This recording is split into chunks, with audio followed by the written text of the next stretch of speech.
Oke, masuk ke materi contoh 3. Trik jualan laris bisnis kuliner. Kebutuhan spesifik pelanggan street food. Kita mulai materinya. Ya, ini dia. Kebutuhan spesifik bisnis kuliner street food. Maksudnya apa? Bisnis kuliner konsepnya outlet atau gerobakan atau yang booth lah di pinggir jalan. Namanya juga street food. Oke?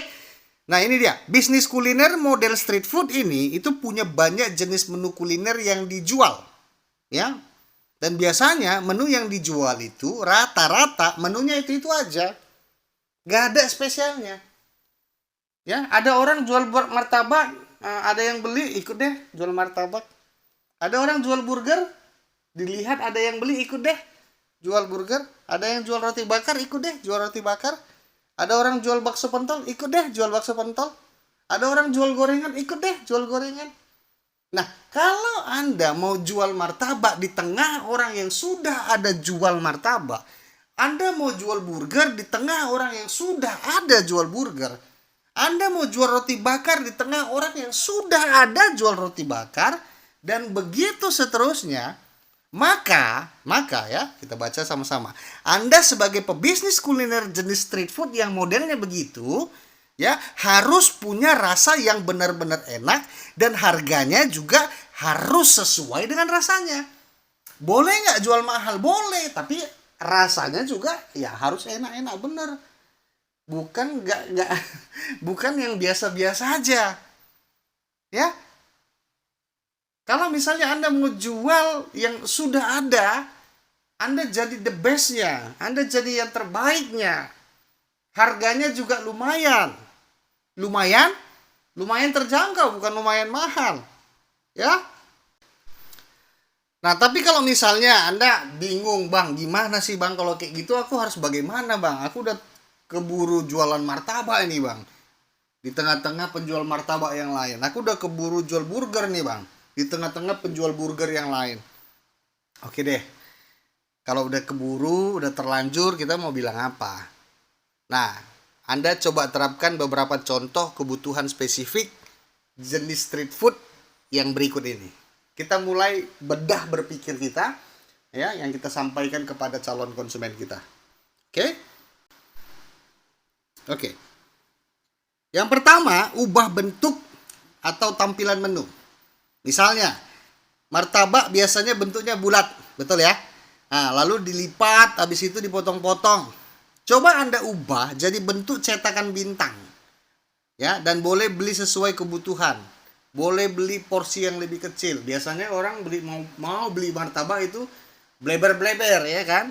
Banyaknya minta ampun. Kalau orang di rumah cuman isinya 2 orang, itu suami sama istri, mau beli martabak itu mikir. Kenapa? Beli kebanyakan, gak dimakan juga, rugi, sayang. Besoknya juga udah gak terlalu enak lagi. Jadi mau beli itu mikir. Nah, kalau Anda bikin konsep yang udah dibuat bentuknya dengan model yang berbeda dari biasanya, lalu bisa beli yang kecil-kecil, pasar Anda dapat. Ada pasangan yang isinya cuma 2 orang, 3 orang di rumah, mau beli makan martabak itu udah gak mikir lagi. Ya, karena martabak kalau misalnya bleber-bleber gitu juga makan banyak-banyak, gulanya juga tinggi. Nah, Anda mengambil peran di situ. Nah, yang kedua, contohnya itu misalnya burger. Biasanya itu pakai roti warna krim ya, warna krim. Nah, coba Anda ubah pakai roti warna hitam, warna ungu atau warna merah. Ya, ada nggak roti yang model begitu? Ada, saya pernah lihat. Ada yang warna hitam, ada yang warna ungu, saya pernah lihat. Ada yang warna merah, saya pernah lihat. Nah, itu dia. Ubah bentuk atau tampilan menunya. Nah, yang ketiga, ubah tampilan kemasan yang berbeda dari pesaing Anda. Kalau pesaing Anda kemasannya itu kotak, coba Anda bikin trapesium. Coba Anda bikin segitiga. Coba Anda bikin bulat, lingkaran. Yang penting Anda berbeda. Nah, ini solusi kebutuhan spesifik pelanggan yang ingin menikmati kuliner dengan gaya dan tampilan yang berbeda. Ya? Bang, kalau kayak gitu pengaruh nggak Bang ke penjualan? Ini yang harus kita coba. Pengaruh nggak pengaruh, inilah dia yang bisa kita lakukan kalau Anda nggak bisa memberikan yang terbaik dengan harga yang terjangkau. Karena pesaing Anda sesama penjual martabak. Bahkan penjual martabak sekalipun itu saingannya bukan penjual martabak lagi. Saingannya penjual martabak apa? Makanan berat di rumah, penjual kue, penjual roti bakar. Karena apa? Intinya kan makan. Customer itu nggak harus mikir harus martabak. Banyak makanan jenis lain, banyak street food yang lain. Makanya kita harus bersaing, membuat jadi beda dulu, minimal jadi unik dulu di antara sesama pedagang martabak. Itu dulu deh. Nanti masalah mengalahkan bagaimana pedagang martabak mengalahkan pedagang gorengan atau pedagang gorengan mengalahkan pedagang roti misalnya. Itu soal lain. Oke? Yang pertama, ubah bentuk dan tampilan menu. Yang kedua, ubah rasa atau toppingnya.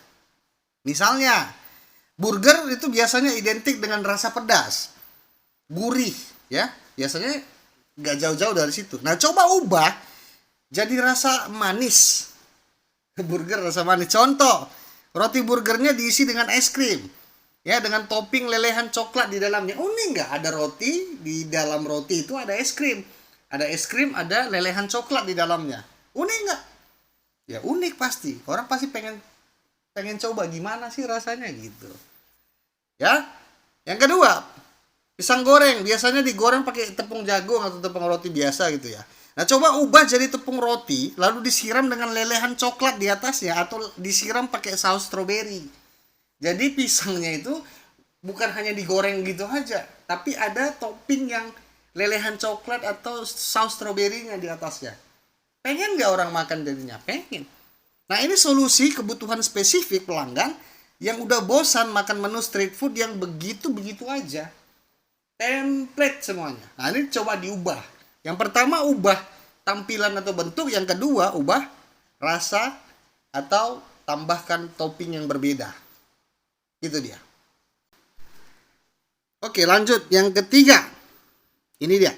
Ubah nama. Misalnya gini, ayam goreng diubah jadi ayam geprek. Ya, ayam geprek itu kan ayam goreng juga ya.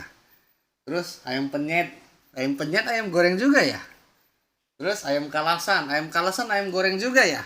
Betul semuanya ayam goreng, tapi kan yang membuat beda ya mungkin sedikit lah, dikasih sedikit diubah namanya tapi memang dikasih perubahan sedikit kan. Kalau ayam geprek biasanya cabenya itu khusus ya. Ayam kalasan juga bumbunya khusus ya. Tapi intinya kan tetap ayam goreng. Memberi rasa yang berbeda dan ini mengubah nama. Yang kedua, pisang goreng diubah jadi pisang pasir. Saya pernah kunjungi di dekat rumah saya juga lah. Ada satu outlet yang rame banget ya, pisang pasir. Tapi sebenarnya ini pisang goreng. Seperti yang aku bilang tadi ya, dia ngasih lelehan coklat di dalamnya. Dan rame. Bener-bener rame. Sebenarnya pisang goreng sih, cuma dikasih topping coklat aja. Ya. Yang ketiga, martabak manis ya, diubah namanya jadi kue cubit. Unik ya, kasih nama.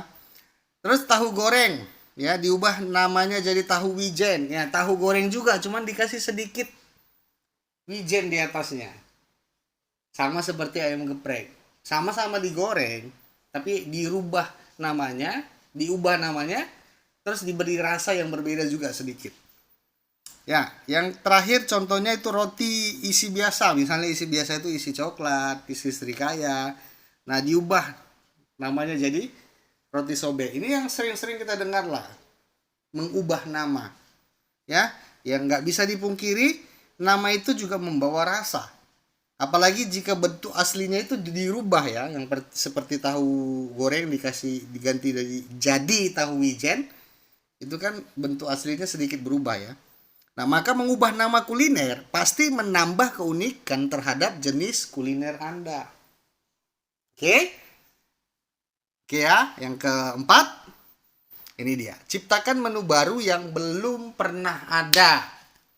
Caranya, dengan mengkombinasikan contoh 1, contoh 2, contoh 3 yang udah aku berikan, yang udah aku jelaskan di awal, Lalu coba Anda ciptakan menu baru dengan rasa yang baru. Caranya eksperimen. Ya, resep yang udah pernah Anda coba beberapa kali sampai Anda ketemu resep rahasia Anda sendiri. Jangan pakai resep YouTube.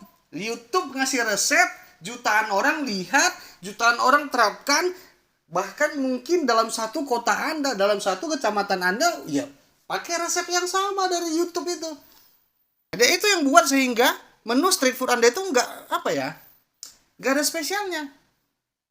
Nah, coba kalau Anda bikin menu baru yang belum pernah ada sebelumnya. Kalaupun Anda nonton atau lihat dari YouTube resepnya, ya bolehlah Anda tiru. Tapi Anda amati, tiru, modifikasi. Jangan tiru plek-plek. Kebiasaan orang Indonesia gitu. Tiru plek-plek.